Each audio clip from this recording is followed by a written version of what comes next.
Ас-садиқул садуқ ман насахака фи ғайбук ва хафизак мин ғайбук ва асарака аля нафсух.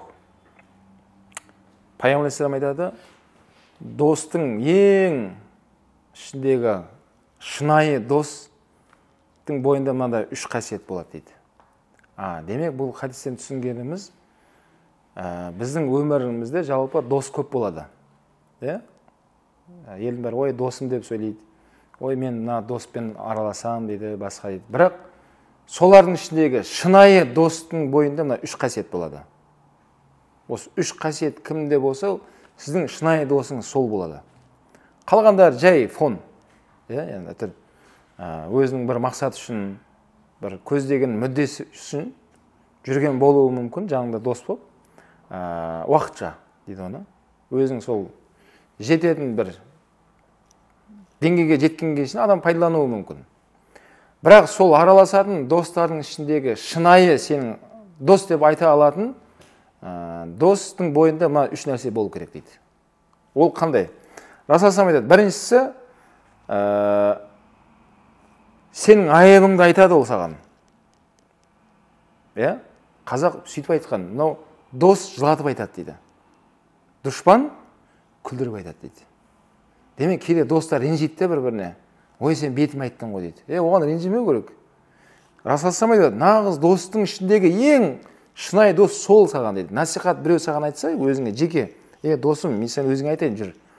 Өйткені ол өзіндегі жақсы нәрсені ол саған тілейді. Сенің көре алмай атқан жаңағы айыбыңды ол досың көріп тұрады. Дос. Сол үшін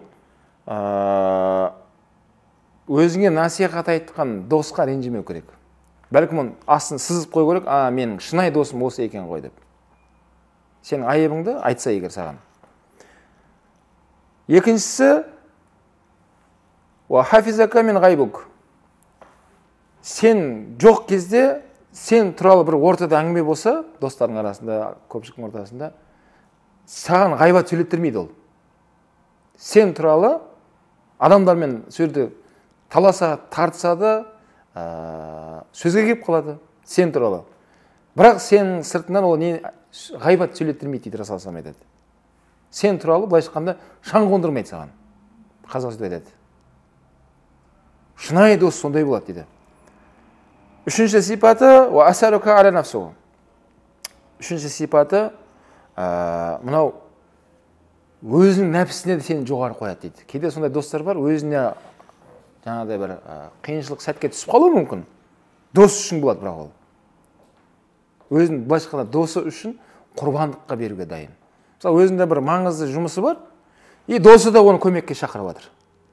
Шынайы дос өзінікін сұратты ма жаққа, өзінің нәпсіне қалап тұрған, өзіне өте маңызды болып тұрған жаңағы мәселені жинастырады да досына кетеді. Міне осы үш сипат болса егер бойында дейді, бұл Расулаллах айтады, бұл достың ішіндегі ең шынайы дос осындай болады дейді. Енді қарасақ, демек насихат айтуды досқа оны ғалымдар оны бұлай айнаға теңеген. Айна бар ғой? Айнаға қараймыз ғой. Сол досың саған қарағанда айнаға қарағандай болады дейді. Және сен де айнаға қарағандай досыңды солай қабылда дейді. Шынайы досыңды. Сен айнаға қараған кезде айна сенің бетіңдегі бір дақтарды көрсетеді, шашың ұйқа-пүйпа болып тұрса, оны көрсетеді. Сөйтесінде сен айнаға ренжімейсің ғой. Бірден не істейсің? Айыбыңды туралай бастайсың. Ренжімейсің айнаға. Дос осылай ескертсе, сен мін айыбың осындай ғой деп. Және ол шынайы дос сен ескертем деп сен жерге кіргізіп жібермейді ол. Бүткіл проблеманы айтып кетпейді. Сол керекті кішкентай ғана сол деңгейдегі айыбыңды айтып, қайтадан сен көңіліңді көтеріп, турланғаннан кейін реттеліп кете беру керек дейді. Және жаңағы айна секілді болғаннан кейін, айнаға қарағаннан кейін сен кетесің ғой айнаның алдынан. Ол дос сондай болу керек. Ол айнаға екінші біреуді кеп қараған кезде, оның алдындағы біреудің айыбын оған айтпау керек дейді. Жаңа сенің алдында кеп кеткен анау, осындай тема айтты маған, осындай проблема болып жатыр екен. Ол дос емес дейді. Шынайы дос айна секілді әр адаммен жеке-жеке жұмыс істеп отыра береді. Яғни алдындағы досының несін айыбын ашпайды кейінгіге.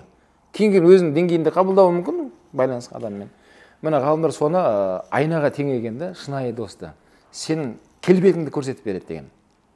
Содан Расулаллах соны мақтап жатыр да, демек шынайы дос саған не айтады ол? Айыбыңды айтады. Бұл ең жақсы дос. Мына Омар ибн Хаттаб деген сахаба, ол кісі енді халифа боламын деп өзі былай ұмтылған емес. Бірақ сол кездегі сахабалар, табиғиндар ол кісіні бір ауыздан қолдап, Абу Бакр Сиддиқ сол кісіні айтты деп басшылыққа ұсынған. Сол кезде Омар ибн Хаттаб айтқан халқына, мен жарайды, сіздер егер маған уәде беріп, маған қолдаймын десеңдер, мен қолымнан келгенше аянбай қызмет жасайын дейді. Бірақ сіздерге айтарым, кім менің айыбымды айтып жүрсе, маған келіп алдыма, мен ол адамды жанымда ең сенімді адамды білемін деген. Мұны басшылар солай, Омар ибн Хаттаб осындай басшылықтарға осындай үндеп айтып кеткенде ол кісі. Бұл деген сөз шариғатымызда айыпты айту адамдардан күтеді негізінде. Мұсылман адам досынан күтеді, туыстан күтеді, ал иманлығы әлсіреп кеткен адамдар айыпты күтпейді. Айыпты айтқан адамдар жек көре бастайды, оны дұшпан көреді өзіне. Оны дауласады, сөзге келеді. Не шаруаң бар сен дейді. Мен өзім білем дейді. Ол тәкаппар болады. Шайтан оған сондай нәрсені алып келген. Бірақ негізгі шынайы мұсылман адам керісінше өзінен әрдайым айып іздеп жүреді, және досынан сұрап жүреді. Досым, сен айтмаған. Жалпы қалай болып жатыр менде? Міне осындай, егер дос бір-біріне айыбын айтса, онда ол шынайы дос дейді. Екінші жаңағы ғайбат мәселесі. Ғайбат дегеніміз жалпы бұл адамның болмысында бар нәрсені айту. Бұған дәлел етейін. Бірде Пайғамбар алейхиссалам алдына бір әйел кісі келіп сұрақ қойған. Жанында Айша анамыз отырған, Расулаллахның жанында. Кейін сұрағын жауабын естіп, әйел кісі алғысын айтып кетіп баратқан кезде, артынан Айша анамыз Расулаллахқа айтқан. Расулаллах, қараңызшы, мына әйел кісінің бойы кішкентай деп айтқан да. Сөйде Расулаллах алейхиссалам айтты, Айша, сен ғайбат сөйледің деді. Кейін Айша анамыз тағы да сөзін қайталады. Расулаллах, қарасаңызшы, бойы кішкентай ғой шынымен деді. Мен оған бірдеңе деп тұрған жоқпын, барын айтып жатырмын деді. Расулаллах айтты, Айша, сен тағы да ғайбат сөйледің деді. Сол кезде Айша анамыз бұрылды да, я Расулаллах, ғайбат дегеніміз не ол деді. Енді дұрыс сұрақ қойылды. Сол Расулаллах айтты, адамның бойындағы бар сипатын айтуың ол ғайбат деді. Бұл күнә бұл. Сол үшін жалпы ортада сыртынан біреуді сөйлеу бұл негізінде дұрыс сөз емес. Шынымен сондай адам ол. Олай дұрыс емес. Немесе кейде достардың ішінде әзілдесіп, біреуді жерге алып, жерге тығып жібереді. Үстінен күлген кезде ол бейшараның. Ол қызарып, аяғынан тұрып кете алмай қалады. Ол да дұрыс емес. Өйткені бәлкім мұсылман адамдар әзілдессе де бір-бірін көтермелеп, бабаларымыз, болар елінің балалары бірін-бірін батырым деп айтады деген. Яғни батырлық сипатпен әзілдесіп, көтермелеу бар да ол. Бірақ оны тәкаппарланып, оның кейбір кемшілігін іліп алып ана жерде әзілге айналдырып, әр әзілдің артында бір шындық бар дейді ғой. Осылай оның біреудің жаңағыдай шамына тиісу ол дұрыс емес. Ол негізі достар ондаймен айналыспайды. Әзілдесуге рұқсат беріледі, бірақ ақиқатты айтып, сол әзілдің артында бір ғибрат жату керек те ол жерде. Сол жанындағы достары да, өзі де бәрі ойдан бір ғибрат алатындай әзіл болса, онда шариғат рұқсат береді. Бірақ оның көңілі қалып, осыдан сен де бір көрем осыдан деп көңілі қалып ренжіп кететіндей әзіл болса, ол айтуға болмайды. Өткен дініміз ондайға рұқсат бермейді. Расулаллах айтады, шынайы мұсылман кім десе, тілімен, қолымен өзге мұсылманға зиян бермеген адамдар деп айтқан Расулаллах. Сол үшін тілмен әзілдесті достарды кейде дос екеніміз қойды, бірақ шектен шығып кетіп әзілдесуге болмайды. егер ол жоқ кезде оның сыртынан ғайбат сөйлеу мүлдем болмайды. Жаңа айтылғандай, шынайы дос болса, оның айыбын не істейді? Расулullah айтқан бірінші сипаттағы адам өзіне барып айтады. Жеке өзіне барып ескертеді. Досым, мен саған айтайын енді, мінезің білем ғой қандай екеніңді. Бірақ айтайын саған. Айтпасам болмайды. Деп өзінің абыройын қалай қорғаса, досының абыройын солай қорғап жүрген адам болса, ол шынайы дос дейді. Және ол басқа адамдар арасында да не істетпейді? Ол туралы әңгіме айттырмайды. Бірден теманы жауап тастайды. Бауырым, осы жерден жабамыз дейді. Жігітсің ба, бар бетіне айт дейді. Не мына отырып алып сендер? Өзі жоқ қазір арамызда. Өзі бар кезде айта аласың ба сен? Айта аламын десе, өзіне барып айт. Ертең келеді құдай қаласа. Тірі ғой әлі, өмірде бар ғой. Не сен еркек отырып алып деп адамдар тиіп тастау керек те ол нәрсені. Білесіз ба? Сол тиылуы оған да жақсы, бәріне жақсы. Бұл ғайбат деген бұл өте ықылас нәрсе. Адамға абырой алып келмейді. Өте үлкен күнә алып келеді. Үшінші жаңа сипаты не болды? Дос өзіне зиян, яғни өзіне нәпсісіне келіп тұрған нәрсені, бірақ досына арнап, сол уақытын, мүмкіншілігін арнайды соған дейді. Онымен ұтылмайды ол дос. Оған екінші хадис бар. Расулullah айтады, кім бір мұсылман бауырының, яғни досы болуы мүмкін, ол туыс бол, кім болса да, бір мұсылман бауырының қажетінде болса, соған уақыт бөлсе, соған өзіне де сол уақыт қажет болып тұр. Бірақ мына жаққа бұрып жіберді уақытын. Алла ол адамның қажетінде болады дейді. Онда өзім басымнан да өтті. Сол Мысырда оқып жүрген кезіміз, жаңағыдай анықтамалар кітаптан жаттау, бәрі жаттау оқылатын дәрістер, әр 3 ай сайын 14 пәннен емтиханға кіреміз Әл-Азхарда. Сонымен кітаптарды астын сызып тұрып, неге жаттайсың, теориялар жаттайсың. Соны бір күн сабақ жаттап отырмын, еш миыма кірмей жатыр. 2 сағат отырдым. Қайталап жатырмын, миым қабылдамай жатыр да. Как раз сол кезде елімізден бір жаңадан абитуриенттер келген еді. Соларды мен құжаттарым бойынша көмектесіп, Әл-Азхарға документ құжатты тапсыруға мен бекітілген едім. Соған баруым керекпін. Мен оны жанталасып, жаңағы түстен кейін барамыз, соған сабағымды оқып алайын деп отырған жерім ғой. Сонымен кітабымды жаудым да бірден балалармен кеттім. Пробкамен күн деген ыстық. Балалармен жүрдік, кабинетпен кабинет, құжаттар, справкаларын бәрін жинап, медасы молдырық справкасы бар, басқасы бар. Сонымен осылай кешке дейін жүрдік. Бәрін жинап, ананың бәрін тапсырып, құжаттарды 10 шақты бала еді. Соның бәрін шаршап келдік, қайттан өзіміздің тұратын мекен жайымызға. Сөйтіп жаңа үйге келіп, жуынып, шайынып, киімді ауыстырып, тамағымды ішіп, таңертең 2 сағат миым қабылдамаған кітапты қайттан аштым ғой енді. Шаршап келген бірақ. Қарау керек, өткен уақыт кетіп барадыр. 10 минутқа жетпей жаттап алдым соның бәрін.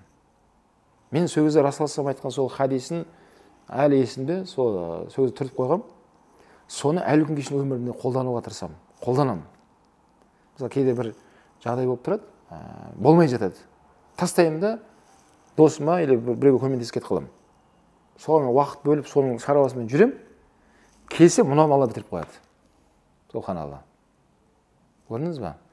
Сол үшін достар да осыны түсіну керек те, кейде дұрыс уақыт кетеді оған, денсаулық кетеді, басқа кетеді, ақшаң кетеді. Бірақ оған ренжіме сен. Есесіне Алла Тағала сенің ниятын әкеп береді саған. Еселеп әкеп береді. Оны Расулullah айтып қойды. Кім мұсылман бауырының қажетінде болса, Алла сенің қажетінде болады дейді. Бұл хадис. Міне сол үшінші сипат достың бойында табылатын, өзінің нәпсісіне қажет болып тұрған жағдайды досына арнайды деп тұрғаны сол. Егер сондай досың болса, онда сен бақытты адамсың. Сол үшін бұл дос деген мына өмірде адамға өте қажетті Алланың берген нығметі. Ғалымдар айтады, саған жақсы досты ешкім әкеп бермейді. Жақсы досты сен өзің тәрбиелейсің дейді. Бәрінің адамның кемшілігі бар. Бәрінің сүрінеді. Бәрі жаңылсады. Алла ғана жаңылыспайды ғой. Сол үшін субханалла тәсбих айтамыз да. Сол үшін досының бір шалынғанын, сүрінгенін, қателескенін, оны армен қарай одал-деп тастауға болмайды да. Болды, бітті сенің өмірің деп. Жоқ. Оны шынайы дос болсаң, өзіңмен бірге сүйрейсің. Уақыт өте қарасаң, шын сенің ойыңдағы ойың бір жерден шығатын, сен сондай досқа айналдырып қояды Алла Тағала. Ол дос, бірақ Құдай үшін болу керек. бір мансап үшін емес, бір ақша үшін емес, тағы бір басқа үшін емес, Алла үшін. Сол Алла үшін достықтары бұлардың ақыретке жалғасатын болса, онда Расул саллаллаху алейхи вассалам айтады, қияметте дос досқа шапағатшы болады. Дос досты іздейді екен қияметте. Дос. Міне сондай достар, тіпті Алла Құранда айтады сондай достарды. Алла үшін дос болғандар дейді, Алла оларға разы болып, жәннатқа бірге кіргізеді деген мағынада Құранда аят бар. Алла үшін дос болмағандар бір-біріне лағнат айтатын деген мағынада аят бар да Құранда. Сол досты екіге бөліп тастаған Алла. Не бір-біріне лағнат етіп жағасын жыртысып сотта, қияметте сондай бір-бірін әшкерлейді достар. Немесе бір-біріне риза болып, мен сенімен араласқаныма ризамын, мен саған танысқаныма Аллаға шүкірлік айтамын, саған араласқаннан бері өмірім өзгерді мен деп сондай алғыс айтады бір-біріне дейді да Алла. Сөйтіп екеуіне Алла риза болады дейді аятта. Міне сондай досты таңдау керек екен. Жаңа айтқандай, сол досты бағалау керек екен одан кейін. Бойында осында 3 қасиеті бар дос болса, онда ол шынайы дос дейді пайғамбар. Садиқул садуқ деп атқан сол. Достың ішіндегі дос. Яғни бұдан түсінген достар демек көп адамда, қоғам болғаннан кейін адамды жанында адам көп болады. Бірақ солардың ішінде астын сызып тұрып, сен үшін ерекше достың бойында жаңағы не? 3 қасиет болады екен. Бірінші қасиет ол не? Саған кемшілігіңді айтып жүреді өзіңе, айыбыңды. Екіншісі сен туралы ғайбат сөйлетпейді ешкімге. Үшіншісі өзіне тілеген саған тілеп, кей жағдайда өзіне де ауыр болып тұрса да, бірақ саған жеңілдік тілейтін, уақытын бөліп деген сияқты. Сол шынайы дос дейді пайғамбар алейхиссалам.